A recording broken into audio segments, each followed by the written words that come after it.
Hi, I am Delphina Angel, Future Project Manager. I am Esther Thangam to become a professor. Mohan Raj, Bank Manager. Hello, I'm Rosie Nancy, my future bank manager.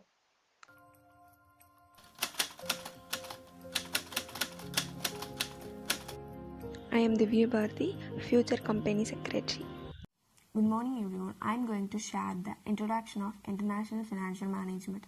International Financial Management is an area of financial economics that deals with monetary interaction between two or more countries, concerning itself with the topics such as currency exchange rate, international monetary system, foreign direct investment, and the issues of international financial management include political risk, foreign exchange risk, inheritance in managing multinational corporation.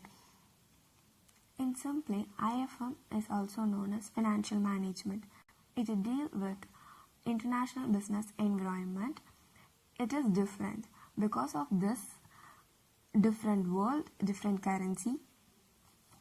This phenomena is simply known as liberalization due to the open environment and freedom to conduct the business at any corner of the world. I am Hepzibah Golda, my future goal is teacher. Domestic financial management. Domestic financial management aims at minimizing the cost of capital while risking funds and optimizing the returns from investments to create a wealth for shareholders. There is no difference between the domestic and international finance. So the objective of financial management remains same for both the domestic and international finance. Therefore, wealth maximization of shareholders. Domestic financial மேனேஜ்மெண்ட்டோட aim என்னென்னா raising funds எது மூலமானா minimum of the காஸ்ட்டை வச்சு அவங்க கேபிட்டலை rice பண்ணுறாங்க. அப்புறம் அவங்களோட இன்வெஸ்ட்மெண்ட் எப்படி இருக்குன்னா இன்வெஸ்ட்மெண்ட் க்ரியேட்டிங் ஷேர் ஹோல்டர்ஸ்க்கு எப்படி கொடுக்குறாங்க அப்படின்னா ஆப்டிமம் ரிசல்ட்டாக கொடுக்குறாங்க. அப்புறம் இந்த டொமஸ்டிக்காக இருந்தாலும் சரி இன்டர்நேஷ்னல் ஃபினான்ஸாக இருந்தாலும் சரி அது எந்த ஒரு வித்தியாசமும் இல்லை, அது ரெண்டுமே சேமாக தான் இருக்குது. அப்புறம் ஃபினான்ஷியல் மேனேஜ்மெண்ட்டில் ரெண்டு அப்ஜெக்டிவ்ஸ் ரெண்டுத்துக்குமே சேமாக தான் இருக்கும். இன்டர்நேஷ்னலுக்கும் சரி டொமஸ்டிக்கும் சரி அப்ஜெக்டிவ் ரெண்டுத்துக்குமே சேமாக தான் இருக்கும்.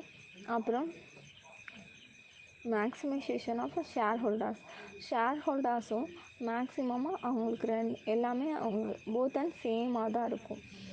அப்புறம் நம்ம டொமஸ்டிக் ஃபினான்ஷியலை பொறுத்த வரைக்கும் நம்மளுக்கு கரன்சி எக்ஸ்சேஞ்ச் இருக்காது. அதுக்கப்புறம் எக்கனாமிக்கலாகவும் பொலிட்டிக்கலாகவும் நம்மளுக்கு ஒரு ப்ராப்ளமும் வராது இந்த டொமஸ்டிக் ஃபினான்ஷியல் மேனேஜ்மெண்ட் மூலமாக.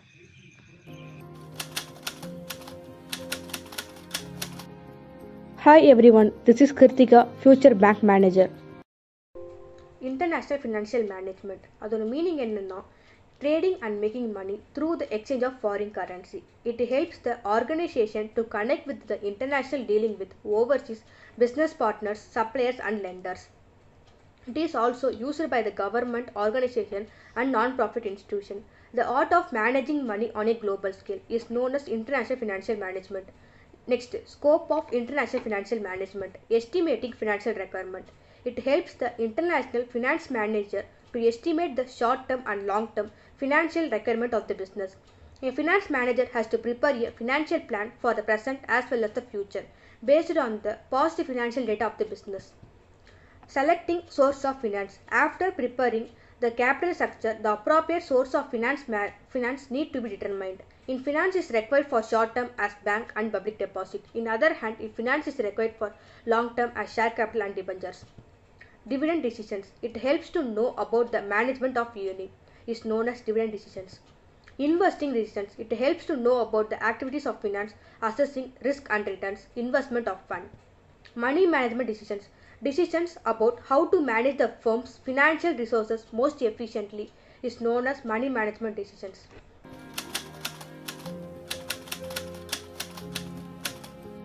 I am Saravana Kumar. My future is to become a police. Domestic financial management. In domestic financial management, we aim of minimizing the cost of capital while raising the funds and try optimizing the returns from investment to create wealth of a shareholder. Domestic financial management என்ன சொல்கிறாங்கன்னா, அவங்களோட aim வந்து பார்த்தீங்கன்னா cost of கேபிட்டலை வந்து minimise பண்ணுறது அப்படின்னு சொல்கிறாங்க. While raising funds and try optimising the returns from investment. எதுக்காக அப்படின்னு பார்த்தீங்கன்னா ஷேர் ஹோல்டர் வெல்த்தை வந்து கிரியேட் பண்ணுறதுக்காக. So the objective of financial management remains same for both domestic and international finance. Domestic financial மேனேஜ்மெண்ட்டோடதும் இன்டர்நேஷ்னல் ஃபினான்ஷியல் மேனேஜ்மெண்ட்டோட objective ஒரே மாதிரி இருக்குது அப்படின்னு சொல்கிறாங்க. இவங்களோட அப்ஜெக்டிவ் வந்து என்னன்னு பார்த்தீங்கன்னா wealth maximisation of share holder. Share holder வெல்த்தை வந்து மேக்ஸிமைஸ் பண்ணுறது தான் இவங்களோட அப்ஜெக்டிவாக வச்சுருக்காங்க. Wealth maximisation of share holders. Still the analytical of international finance is different from domestic finance. இதை அனலைஸ் பண்ணுறது ரொம்ப டிஃப்ரெண்ட்டாக இருக்குது அப்படின்னு சொல்கிறாங்க. In domestic financial management, the finance manager is required to deal in domestic currency only. There is no need to deal with foreign exchange. So there is no currency exchange risk. Financial மேனேஜ்மெண்ட்டில் finance manager வந்து domestic கரன்சியை வந்து தான் deal பண்ண போகிறாங்க. அதனால் foreign எக்ஸ்சேஞ்சில் அவங்களுக்கு எந்த ஒரு ப்ராப்ளமும் இருக்காது. அதனால் அவங்களுக்கு எந்த ஒரு கரன்சி ரிஸ்க்குமே இருக்காது. I am Hari, future bank staff. வந்து பார்த்திங்கன்னா இன்டர்நேஷ்னல் ஃபினான்ஷியல் மேனேஜ்மெண்ட் அதில் உள்ள 4 ஃபேக்ட்ஸ். அது என்னென்ன ஃபேக்ட்ஸ்னு பார்த்தீங்கன்னா foreign exchange, political risk, market imperfection, enhance opportunity set. First ஒன்று பார்த்தீங்கன்னா ஃபாரின் எக்ஸ்சேஞ்ச். ஃபாரின் எக்ஸ்சேஞ்சில் வந்து பார்த்திங்கன்னா அதிக ரிஸ்க் இருக்குது. அந்த ரிஸ்க்கு வந்து பார்த்திங்கன்னா ஒரு ஃபினான்ஷியல் மேனேஜர் தேவைப்படுறாங்க. அந்த ரிஸ்க்கை சமாளிக்க ஒரு ஃபினான்ஷியல் மேனேஜர் தேவைப்படுறாங்க. அது மட்டும் இல்லாமல் இன்டர்நேஷ்னல் செட்டிங்ஸில் உள்ள நிறைய விஷயத்தை அவங்க பூர்த்தி பண்ணுறதுக்காகவும் அந்த ஃபினான்ஷியல் மேனேஜர் தேவைப்படுறாங்க. அடுத்தது என்னென்னா fluctuating price of currency. Fluctuating price of கரன்சினா ப்ராஃபிட்டாக நம்ம எதிர்பார்த்தோம்னா லாஸாக மாறும், லாஸாக எதிர்பார்த்தா ப்ராஃபிட் வரும். எந்த நேரத்தில் என்ன ப்ராஃபிட்டாகவும் வரலாம், லாஸாகவும் வரலாம். அதுதான் வந்து பார்த்திங்கன்னா ஃப்ளக்சுவேட்டிங் ப்ரைஸ் ஆஃப் கரன்சிஸில் உள்ள ஒரு ட்ராபேக்காக இருக்கும். அப்புறம் வந்து பார்த்திங்கன்னா ஃபாரின் எக்ஸ்சேஞ்ச், அதனால தான் ரிஸ்க் ஃபேக்டர்ஸ் ஜாஸ்தின்னு சொல்கிறாங்க. அடுத்து பார்த்திங்கன்னா பொலிட்டிக்கல் ரிஸ்க் வந்து பார்த்திங்கன்னா பிஸ்னஸ் எக்கானமி மாற்றுற அளவுக்கு ரிஸ்க் வந்து ஜாஸ்தியாக இருக்கும். ஒரு கண்ட்ரியில் உள்ள பிஸ்னஸ் எக்கனாமிக் என்விரான்மெண்ட்டை சேஞ்ச் பண்ணுற அளவுக்கு கூட அந்த ரிஸ்க் ஃபேக்டர்ஸ் இருக்கும். அது எந்த அளவுக்கு பார்த்திங்கன்னா டாக்ஸேஷன் ரூல்ஸாக இருக்கட்டும், கான்ட்ராக்ட் ஆக்ட்ஸாக இருக்கட்டும், ஆஃப் எனி அன்ஃபார்சீன் கவர்மெண்ட் ஆக்ஷனாக இருக்கட்டும், டேக்ஸ் ரூல்ஸை வந்து ஏதாவது திடீர்னு மாற்றுற மாதிரி இருக்கும், கான்ட்ராக்ட் ஆக்டை வந்து ஏற வந்து மாற்றுற மாதிரி கூட இருக்கும். எதிர்பார்க்காத நேரத்தில் புதுசாலாம் அவங்க கொண்டு வர்றதுக்கு நிறையா வாய்ப்பு கவர்மெண்ட்டில் சொல்லுவாங்க. பொலிட்டிக்கல் ரிஸ்க் வந்து ஜாஸ்தியாகவே இருக்கும் அப்படின்னு சொல்கிறாங்க. அடுத்து ஒன்று பார்த்திங்கன்னா கவர்மெண்ட்லேருந்து புதுசாக டக்குன்னு வந்து பார்த்திங்கன்னா எதிர்பார்க்காத நேரத்தில் யாருமே எக்ஸ்பெக்டேஷன் இந்த இடத்துல இவங்க வந்து இந்த ரூல்ஸ் கொண்டு வருவாங்க அப்படின்னு எதிர்பார்க்காத நேரத்துலலாம் ஒரு ரூல்ஸை கொண்டு வருவாங்க. அதனால தான் பொலிட்டிக்கல் ரிஸ்க் அப்படின்னு சொல்கிறோம். மூணாவது வந்து பார்த்திங்கன்னா மார்க்கெட் இம்பர்ஃபெக்ஷன்னா due to market to product integrate. ஒரு ப்ராடக்ட் வந்து ஒரு மார்க்கெட்டில் வந்து ஸ்டாண்ட் பண்ணணுன்னா அந்த வேர்ல்டு எக்கனாமிக்கை அது ஃபேஸ் பண்ணி ஆகணும். என்னென்ன அந்த கண்ட்ரீஸை வந்து பார்த்திங்கன்னா டிஃப்ரெண்ட் டைப்ஸ் ஆஃப் டேக்ஸ் இருக்கும். பார்த்திங்கன்னா டேக்ஸேஷன் இங்கே உள்ளதுக்கும் அங்கே உள்ளதுக்கும் நிறைய டேக்ஸ் இருக்கும். அதில் வந்து பார்த்திங்கன்னா அந்த மார்க்கெட்டில் ஸ்டாண்ட் பண்ணணும் அப்படின்னாலுமே நிறைய ஃபேஸ் பண்ண வேண்டியது இருக்கும். அதில் வந்து பார்த்திங்கன்னா டிரான்ஸ்போர்ட்டேஷன் காஸ்ட், அப்புறம் டிஃப்ரெண்ட் டாக்ஸேஷன் சிஸ்டம், இதெல்லாம் அவங்க ஃபேஸ் பண்ண வேண்டியது இருக்கும். அடுத்தது வந்து பார்த்தீங்கன்னா imperfection market force the financial manager to strive for the best opportunities across international borders. இதில் வந்து பார்த்திங்கன்னா ஃபினான்ஷியல் மேனேஜர் அவர் கிடைக்கிறதுக்கான ஒரு கிடைச்ச ஆப்பர்ச்சுனிட்டியை நல்லா ஹார்ட் ஒர்க் பண்ணி அந்த ப்ராடக்டை வந்து அந்த மார்க்கெட்டில் ஸ்டாண்ட் பண்ண வைக்கணும். அதுக்குன்னு ஒரு இம்பர்ஃபெக்ஷன் அந்த ப்ராடக்ட்னால் அந்த இதில் ஒரு பர்ஃபெக்ஷனாக அந்த மார்க்கெட்டில் நிற்கணுன்றதுக்காக தான் மார்க்கெட் இம்பர்ஃபெக்ஷன் சொல்கிறாங்க. என்ஹான்ஸ் ஆப்பர்ச்சுனிட்டி செட் அப்படின்னு சொன்னோம்னா கிடைக்கிற எந்த ஆப்பர்ச்சுனிட்டியாக இருந்தாலுமே அதை வந்து நல்ல இன்வால்வ்மெண்ட்டாக பண்ண வேண்டியதாக இருக்கும். எக்ஸாம்பிள் வந்து பார்த்திங்கன்னா ஒரு ஃப்ரூட்ஸ் அப்படின்னு எடுத்தோம்னா ஆரஞ்சு அது மாதிரி இருக்கோம்னா பல விதமான ஃப்ரூட்ஸ் பல விதமான டேஸ்ட்டில் அவங்க கொடுக்குறதுனால அவங்க பிஸ்னஸில் வந்து ஸ்டாண்ட் பண்ண முடியாது. நேஷ்னல் லெவல் பார்டர்ஸ்லேயும் அதை அக்ராஸ் பண்ணி போகும். அவங்க டேஸ்ட்டை அதை வந்து எக்ஸ்போர்ட் பண்ணுறது அந்த மாதிரிலாம் இருக்கும். அது மட்டும் இல்லாமல் கிடைக்கிற எந்த ஆப்பர்ச்சுனிட்டியாக இருந்தாலும் சரி, எந்த பிஸ்னஸாக இருந்தாலும் சரி, எந்த ரிஸ்க்காக இருந்தாலும் அதை பர்ஃபெக்டாக செஞ்சு முடித்தோம்னா எல்லாராலையும் சக்ஸஸ் பண்ண முடியும்னு சொல்லி அவங்க மட்டும் இல்லை, overall this business of various nations எல்லா இதுலேயுமே எல்லா கண்ட்ரீஸ்லேயுமே இந்த மாதிரி தான் இருக்கணும் அப்படின்னு சொல்கிறாங்க. அதுதான் பார்த்தீங்கன்னா என்ஹான்ஸ் ஆப்பர்ச்சுனிட்டி செட். அவ்வளோதான் இதோட 4 facts. Thank you.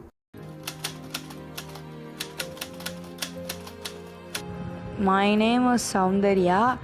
My future is become a bank manager. Hi, I am Soundarya. என்னோட டாபிக் வந்து ஐஎஃப்எம், அடுத்து வந்து டொமஸ்டிக் ஃபினான்ஸ் மேனேஜ்மெண்ட். முதல் ஐஎஃப்எம்னா இன்டர்நேஷ்னல் ஃபினான்ஸ் மேனேஜ்மெண்ட். அதில் வந்து அப்ஜெக்டிவ்ஸ் ஆஃப் ஐஎஃப்எம்னா என்னோட டாபிக். முதல் ஐஎஃப்எம்னா என்னென்னு பார்த்துடலாம். ஐஎஃப்எம்னா அவங்க எஸ்டாப்ளிஷ் பண்ணது 1946. அடுத்தது வந்து அவங்க எய்ம் என்னன்னா economics growth to high level of employees, அதுதான் அவங்க எய்ம். அடுத்தது வந்து அவங்க provide a temperature finance association help to imbalance of payment அவங்களோட இது.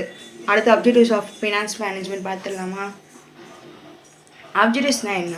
அப்ஜெக்டிவ் ஆஃப் ஃபினான்ஸ் மேனேஜ்மெண்ட் அப்படின்னா அவங்களோட இன்டர்நேஷ்னல் ஃபினான்ஸ் மேனேஜ்மெண்ட் எப்படின்னா அவங்க அப்ஜெக்டிவ்ஸ் என்னன்னா foreign exchange, market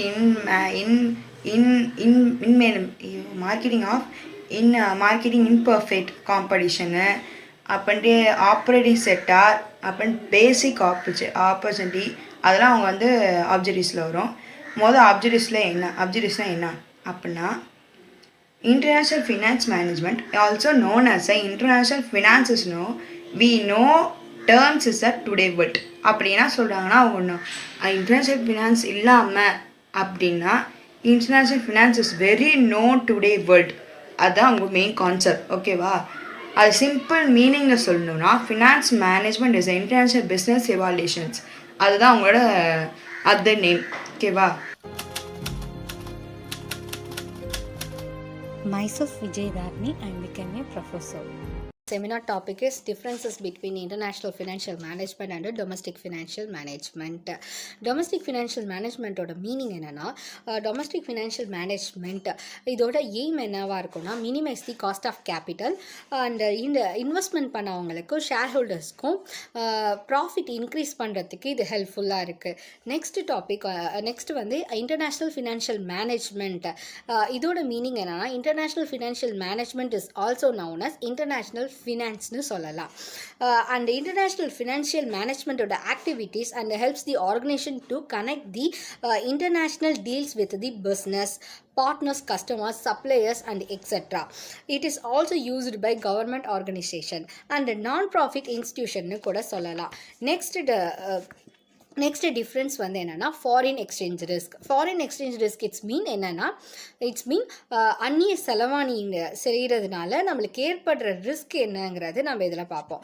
foreign exchange risk refers the risk the business financial position and the effects by changing in the exchange rates between your currencies. But domestic finance management, the finance manager is required to deal in domestic currency only, so there is no need to deal with exchange risk. அதில் வந்து அவங்களுக்கு தேவை risk வந்து அந்த அளவுக்கு இருக்காது, ஏன்னா ஒரே கண்ட்ரிக்குள்ளே அவங்க இது பண்ணிக்கிறனால.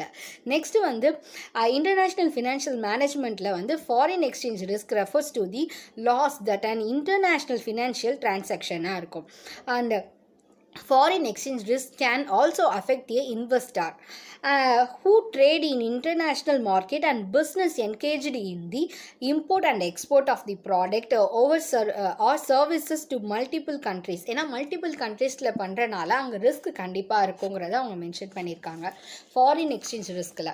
அண்ட் கல்ச்சுரல் டிஃப்ரென்சஸ் வந்து டொமஸ்டிக் டொமஸ்டிக் ஃபினான்ஸ் மேனேஜ்மெண்ட்டுக்கும் இன்டர்நேஷ்னல் ஃபினான்ஸ் மேனேஜ்மெண்ட்டுக்கும் ரெண்டுக்குமே டிஃப்ரெண்ட்டாக தான் இருக்கும்.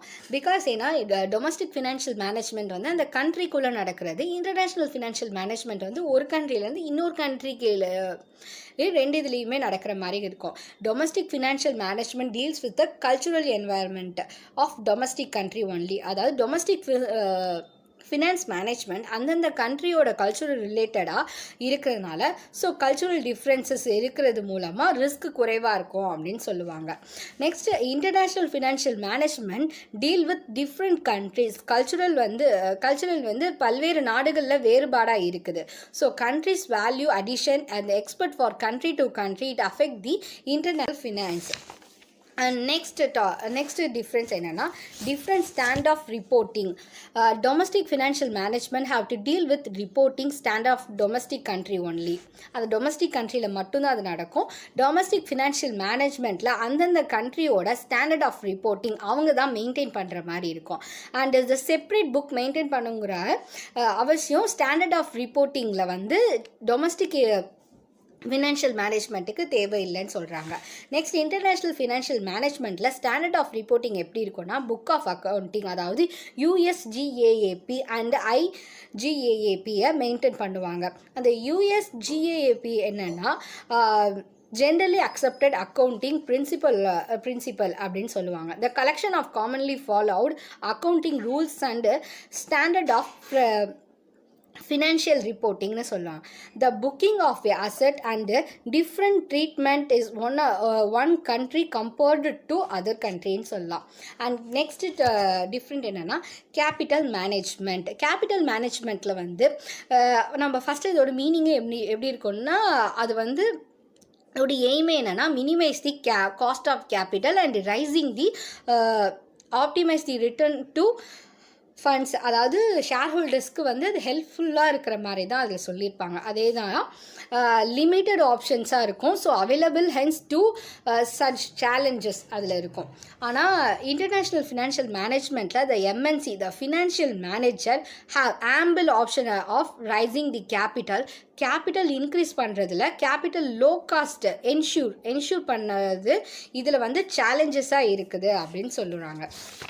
And next, banking regulation.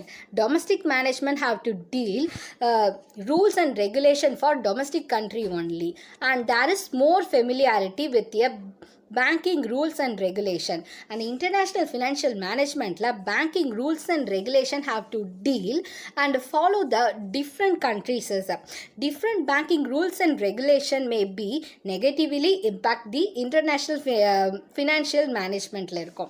And next differences வந்து என்னன்னா business environment னு சொல்லுவாங்க. Domestic financial management a local macro business environment and they have to deal with the macro business environment of single country.